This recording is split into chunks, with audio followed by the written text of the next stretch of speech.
नमस्कार मंडळी, स्वादवित रसिकाच्या आजच्या भागात आपण डोसा करणार आहोत। हा डोसा पहा, वरून कुरकुरीत आणि आतून असा मऊसूद तयार झालेला आहे। तुम्हालाही असा डोसा करायचा आहे का? तर आजची रेसिपी संपूर्ण पहा। रेसिपी आवडली तर लाईक करा, शेअर करा, चॅनलला कमेंट करून तुमचा रिप्लाय नक्की कळवा आणि हो, सबस्क्राइब करायला मात्र विसरू नका। चला रेसिपीला आपण सुरुवात करूया। तर इथे मी एका भांड्यात 4 वाट्या तांदूळ घेतलेला आहे। हा तांदूळ रेशनचा आहे। तुमच्याकडे हा तांदूळ नसेल तर तुम्ही इथे उकडा तांदूळ घेतला तरी चालणार आहे। आता यातच आपल्याला 1 वाटी उडदाची डाळ घालून घ्यायची आहे। एकाच वाटीने आपल्याला हे सगळे जिन्नस मोजून घ्यायचे आहेत। त्याचबरोबर इथे मी 4 चमचे चणा डाळ घालणार आहे।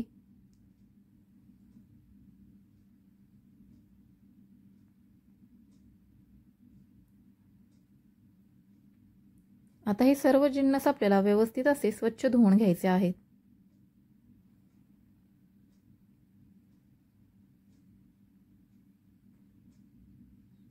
इथे आपले डाळ तांदूळ व्यवस्थित धुवून झालेले आहेत।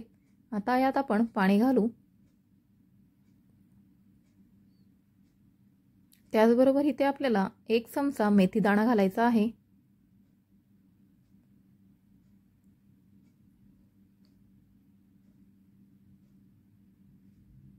आता हे आपल्याला साधारण 5 ते 6 तास झाकून ठेवून द्यायचं आहे।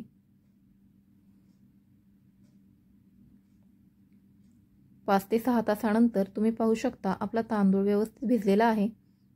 आता आपण हे मिश्रण मिक्सरला वाटून घेऊया।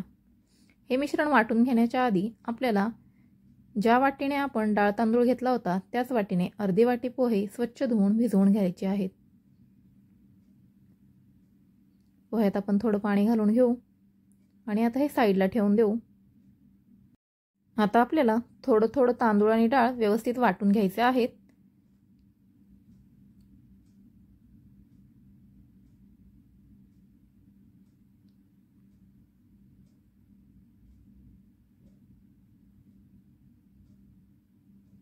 तुम्ही इथे पाहू शकता साधारण थोडंसं रवाळ टेक्स्चर आपल्याला ठेवायचं आहे किंवा एकदम बारीक वाटलं तरी चालणार आहे।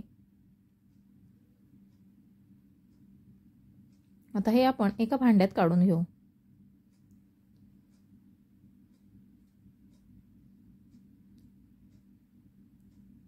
अशा प्रकारे आपल्याला सगळं डाळ तांदूळ व्यवस्थित वाटून घ्यायचं आहे।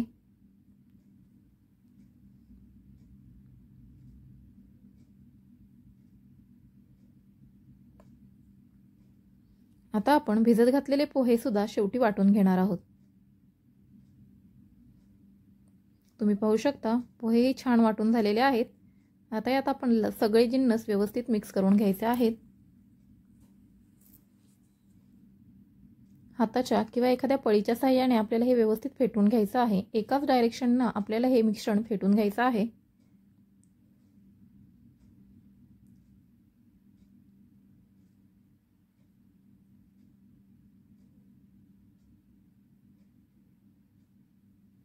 तुम्ही ते पाहू शकता पिठाची कन्सिस्टन्सी आपल्याला एवढी ठेवायची आहे।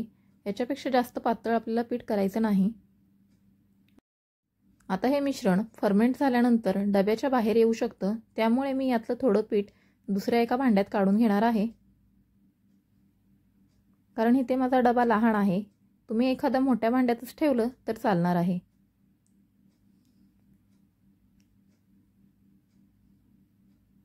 आता हे मिश्रण आपल्याला साधारण 12 ते 13 तास व्यवस्थित झाकून ठेवून द्यायचं आहे।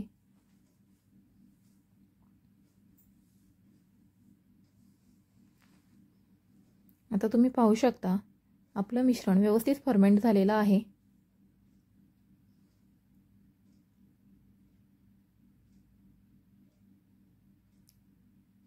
डब्यातलेही पीठ तुम्ही आता पाहू शकता।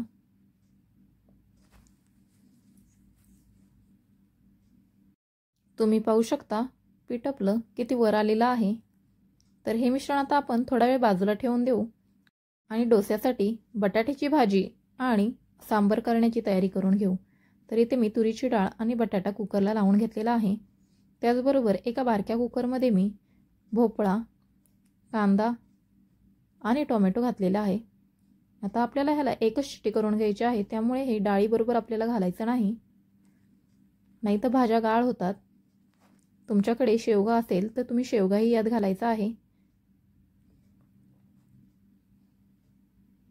कुकर आपला होत आहे तोपर्यंत आपण नारळाच्या चटणीची तयारी करून घेऊ. तरी ते मी 1 नारळ घेतलेला आहे. आता यात मी साधारण 25 ते 30 ग्रॅम फुटाण्याचं डाळ घातलेलं आहे. यामुळे चटणी व्यवस्थित दाटसर अशी तयार होते. त्याचबरोबर 5 ते 6 मिरच्या यात घालायच्या आहेत किंवा तुमच्या आवडीप्रमाणे यात मिरच्या घालू शकता. त्याचबरोबर 10 ते 12 कढीपत्त्याची पानं घालून घ्यायची आहेत. चवीनुसार मीठ घालून घ्यायचं आहे.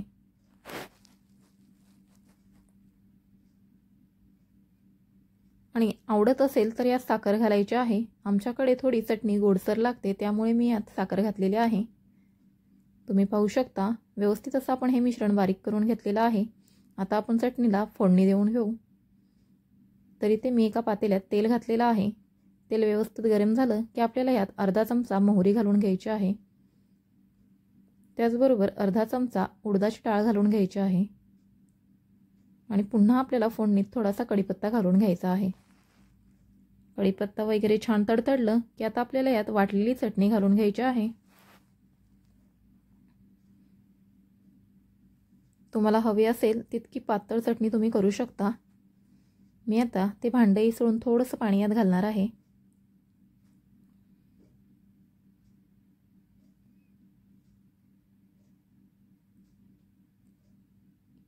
इथे आपली चटणी तयार झालेली आहे. आता आपण चटणी बाजूला काढून घेऊ.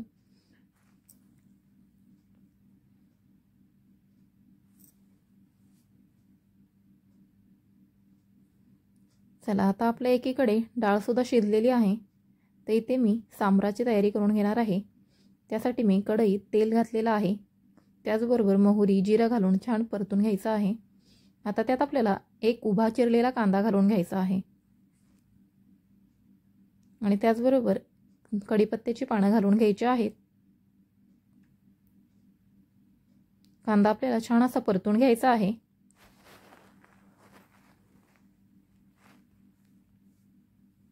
आता यात मी आलं लसूण ठेचून घातलेलं आहे.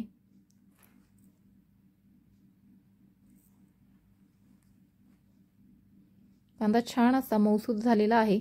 त्याचबरोबर इथे मी थोडंसं हिंग यात घातलेलं आहे.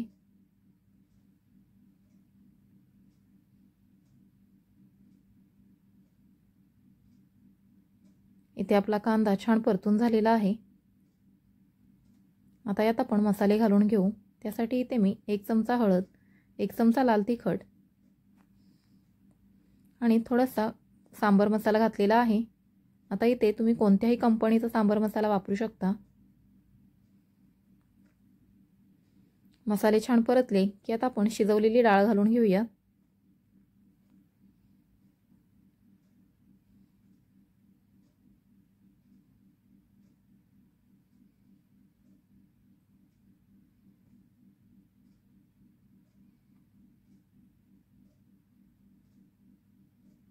त्याचबरोबर आता आपल्याला ह्यात शिजवलेल्या भाज्या घालून घ्यायच्या आहेत.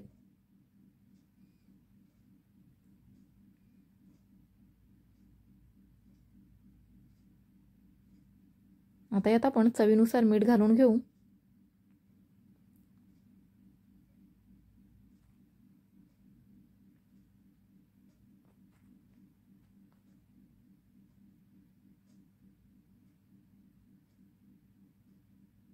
आणि साधारण 1 चमचाभर गूळ यात मी घातलेला आहे. आता आपल्याला सांबराला छान अशी उकळी काढून घ्यायची आहे. तर इथे पाहू शकता उकळी आलेली आहे. आपलं सांबरही तयार झालेलं आहे. तर इथे आपण आता डोस्यासाठी लागणारी बटाट्याची भाजी तयार करून घ्यायची आहे.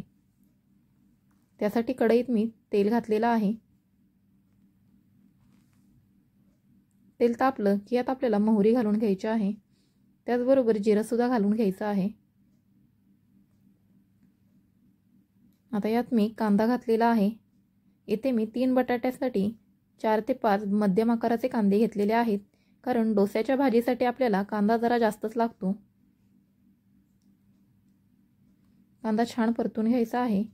त्याचबरोबर इथे मी 10 ते 15 कढीपत्त्याची पानं घातलेली आहेत. आता इथे आपल्याला कांदा व्यवस्थित परतून घ्यायचा आहे.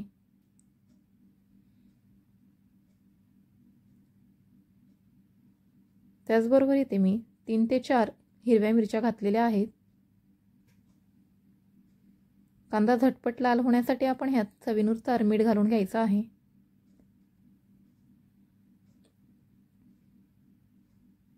हा कांदा आपल्याला फक्त ट्रान्सलुसंट करून घ्यायचा आहे. इथे तुम्ही पाहू शकता आपला कांदा व्यवस्थित असा शिजलेला आहे. आता यात साधारण अर्धा चमचाभर हळद घालून घ्यायची आहे.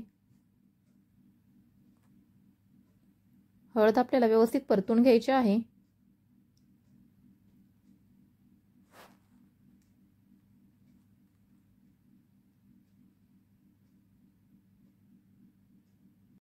हॉटेल स्टाईल भाजी करण्यासाठी यात आपल्याला थोडंसं पाणी घालायचं आहे, कारण साऊथ इंडियन स्टाईल भाजी आपल्याला थोडीशी पातळच करायची आहे. आता यात आपण उकडून मॅश केलेला बटाटा घालणार आहोत.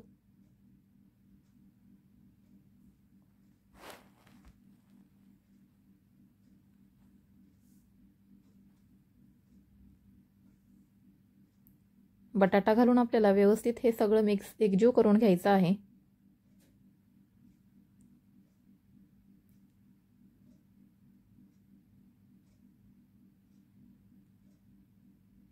भाजी थोडीशी घट्ट वाटत असेल तर यात आपल्याला अजून पाणी घालून घ्यायचं आहे. अशा प्रकारे आपल्याला चमच्याच्या किंवा झाऱ्याच्या साहाय्याने व्यवस्थित असा बटाटा मॅश करून घ्यायचा आहे. इथे मी थोडंसं पाणी अजून घालणार आहे.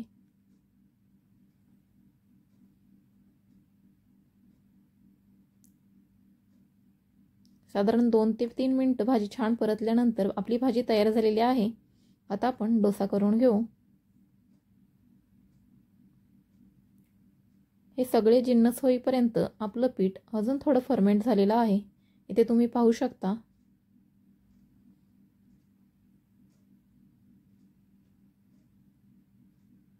काय छान आपलं पीठ फर्मेंट झालेलं आहे. चला तर आता आपण हे व्यवस्थित मिक्स करून घ्यायचं आहे. ह्यात आपल्याला चवीनुसार मीठ घालून घ्यायचं आहे. आणि डोस्याला सुंदर रंग येण्यासाठी जो सिक्रेट इन्ग्रेडियंट ह्यात घातलेला आहे ती आहे 1 चमचाभर साखर. आता हे सगळं आपल्याला व्यवस्थित एकजीव करून घ्यायचं आहे.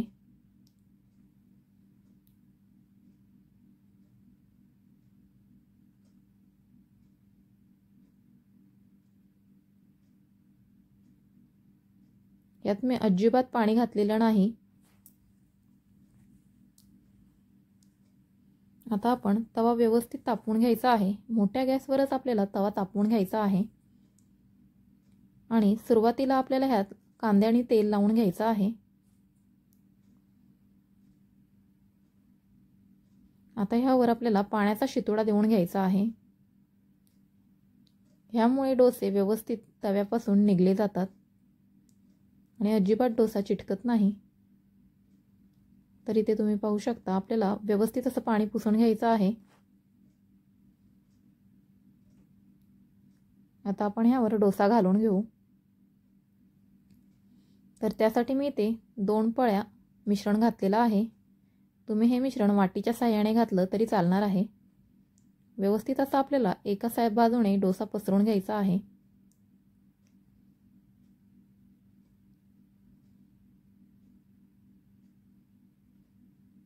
खरं तर या डोस्यावर आपल्याला तूप घालायचं आहे, पण माझ्या घरात तूप फारसं कोणाला आवडत नाही, त्यामुळे मी इथे तेलच घातलेलं आहे.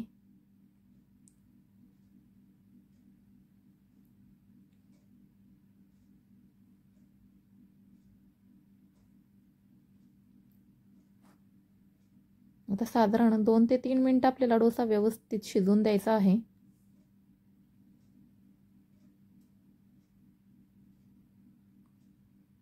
आता यावर आपण तयार केलेली बटाट्याची भाजी घालून घेऊ.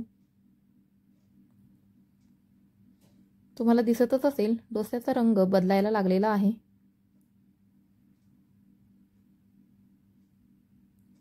पहा किती छान असा डोसा निघलेला आहे.